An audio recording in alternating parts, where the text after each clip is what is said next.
Baladonia is the first stop on the Nullarbor plain coming from the west. To our west we've got Norseman, which is 192 kilometres, and to our east the next stop is Kaiguna, and it's 182 kilometres to Kaiguna. The distance between Baladonia and Norseman would be similar to London to Birmingham. My backpackers tell me it's the most boring piece of road they've ever been on. It is a long way and it's a very straight road. Bush either side, some native animals.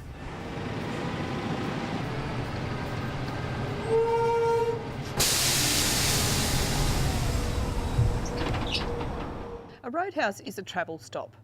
It's a place where travellers can stop and get fuel, water, food, accommodation if they need it.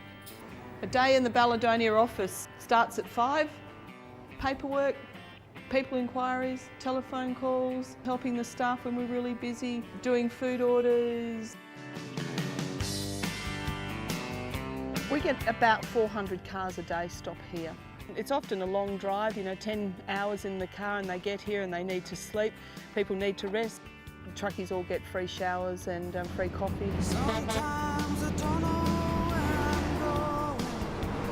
First and foremost, I'm responsible for the motel, the hotel, the caravan park, the backpackers.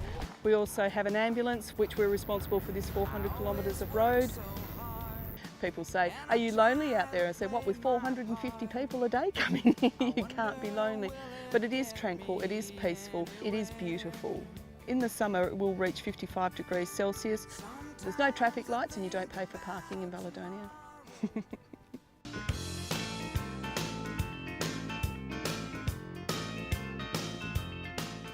G'day, I'm Joe Greenwich. I'm a truck driver from the west. My love is country music. I've named all my trucks in honour of Slim Dusty. This one here, it's Making a Mile, named after the album of Slim's, which has a picture of Kurt Johansson's road train on it. The thing I like about driving trucks is you get to see a good slice of Australia, especially driving livestock trucks.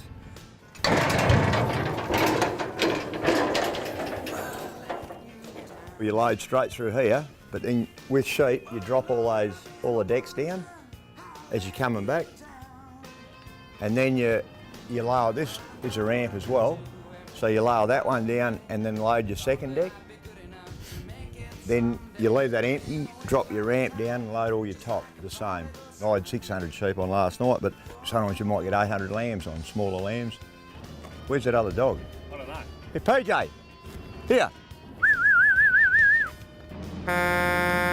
PJ.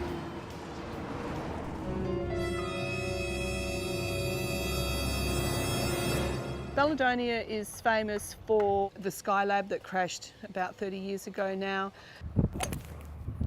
We also are part of the world's longest golf course with the Nullarbor links. We're in hole number 7 called Skylab, and that brings us about 20 travellers a day just playing golf. If you've gone across the Nullarbor, everybody knows Baladonia. We're now getting a name because we are part of the golf links and we're famous for our muffins and coffee.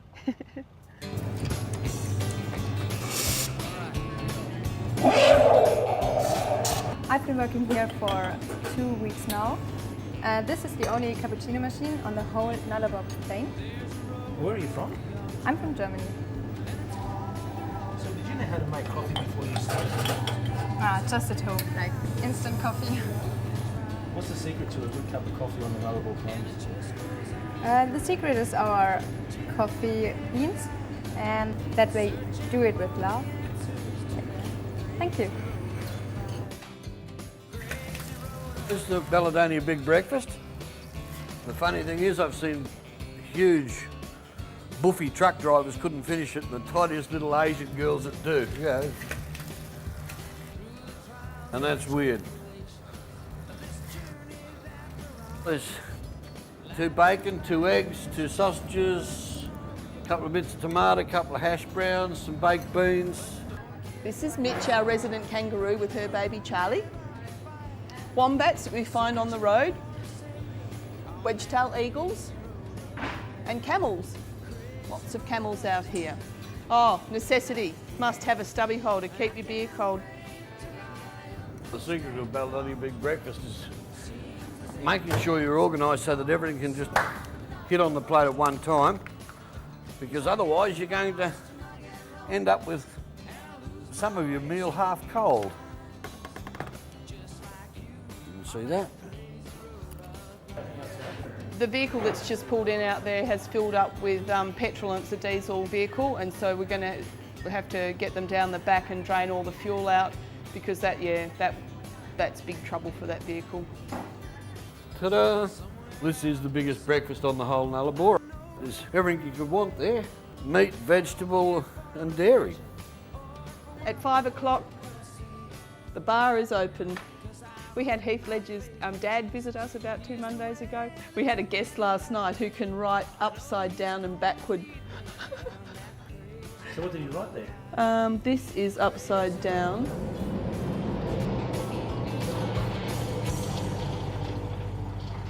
Lynn, that guy's not going to dump that fuel there, is he? Yeah. No. Right. Well, that's not the place. It's got to go down the back and do it. Where we dump it all the time. No, it wasn't where we did the last guy. We took him down the back put him on the apron. Because that's not very good to drop. How much he's going to dump? Not there. No, I told him to go right up in the street. Yeah, no, I don't want him there. So what's the hazard if he dumps it there? Oh, it's flammable. And it'll leave a big, oil stain. He needs to go and, we've got 1,000 acres of bush. He needs to go and drop it in the bush. City slickers. And they don't care for the environment. Out here we care for our environment. You've got to try to. Yeah. We had a guy riding a skateboard across the Nullarbor. We have people pushing wheelbarrows, people walking, people running, people riding bikes. It's like a rite of passage that you've been there, done that. Then he's on the road at midnight, heading for the morning light, where the rising sun farewells the fading moon. We're hoping to ride from Perth to Melbourne on postie bikes, raising money for the Prostate Cancer Foundation of Australia. Is there another beer in there? What it's all about. My nickname's Lurch. I'm the guy that's put this together with 4 other guys. It started off as a thing on our bucket list. A lot of us are around sort of 50, and said to a mate of mine, Heinzie, another guy on the ride here, how about we ride postie bikes across Australia? We thought, that's so stupid, that might just work. We started last Saturday in Perth. We've been through Margaret River, Albany, Esperance. We left Esperance this morning. We'll go and have a look at a couple of the bikes. In Australia, they're called a postie bike. Our postmen or mailmen ride these to deliver mail. There's not a lot of features on a Honda CT110. When we've bought our bikes, we've actually made them more comfortable for our trip. Tomorrow we've got a very big day riding from here at Balladonia to Eucla. That's our longest day. That's about 510 kilometres. That should take us about 9-10 hours ride time.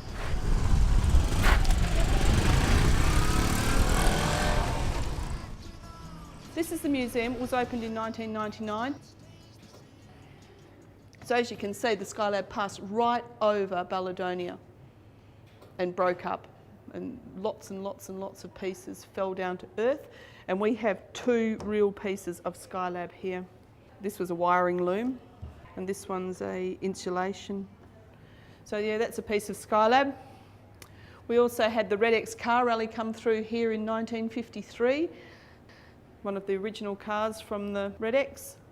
The Afghans were a big part of this area with their camel trains, because only they knew where to find the water. So this is a snapshot of life on the Nullarbor. We're a totally self-sufficient location. Collecting water is critical. We only get about 2 inches of rain a year. This is collecting all the water off the main roof. Every single building has got to run off into a tank. We pump water from the dam, we collect all the water. Every drop is vital. Ambulance. The big green shed is our diesel generation, because as you can see, there are no overhead lines at all. We are totally self-sufficient with 2 big diesel gen sets. Airstrip to the back of the property. It allows the flying doctor to come in. It's 2 kilometres long. water sewage treatment plant, and now we're walking down to the golf course, Baladonia International Golf Club. At the moment there's a guy called John Croker out here doing the maintenance with his big bulldozer. He used to own Baladonia Station, so he knows a lot about the area and the environment. I'm here to clear up the fairways for the players when they come through in this part of the world. Yeah, I'm not really a golf enthusiast, but I do it to help other people out and if that's what they enjoy. It's nice and straight. No dog legs, no water hazards. This just, earlier this week was all the scrub like that and you would not have been able to find your golf ball at all unless you had a spotter, but it'd be easier now that John's graded it. But about 1 in 4 people lose their golf balls. And we come out here and pick them up and we say, well, don't worry, here's a couple more. We actually have Skylab golf balls. I haven't actually heard about any famous golfers playing it. This is where you tee off on hole 7, the Skylab hole of the world's longest golf course. You can just see that's why we've had to put that backboard, because without it you'd be lucky to see where the flag is because it's behind a tree. So you aim for the Japanese flag and in front of that will be the flag in the hole. So it is a par 3 175. Just on our way home from basically around Australia trip with the family, and yeah, the Nullabor's our final run home, and yeah, just picking up some of the Nullarbor links holes on the way. Borrowed my brother's club, so he's about a foot shorter than me. Earlier today we actually came across a death adder, which is one of our more venomous snakes, I believe. It's definitely the time of the year for the snakes to be out. Where did that ball go?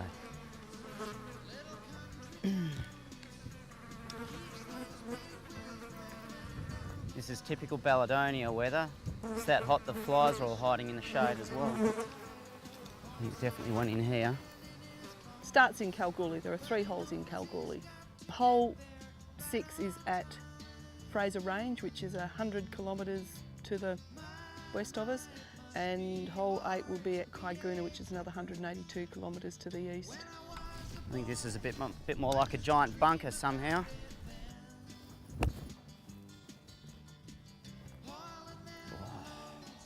A little bit closer every time.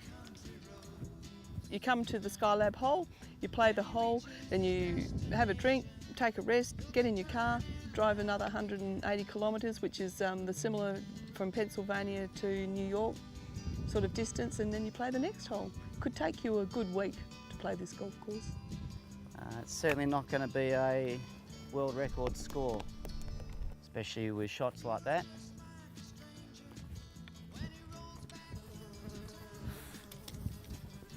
They play tournaments, proper tournaments, but no, it is just an ordinary game of golf, but you're only playing 1 hole at a time.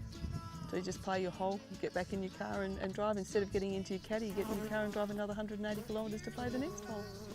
So you've got plenty of time to think about what you did wrong.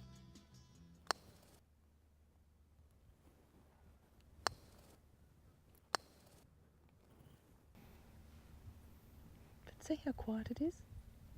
All you can hear is the generator. Probably compared to St Andrews, this would actually be a lot more of a favourite of mine, because once you've played the longest golf course in the world, you don't feel pressured then to have to go out and play golf anywhere else.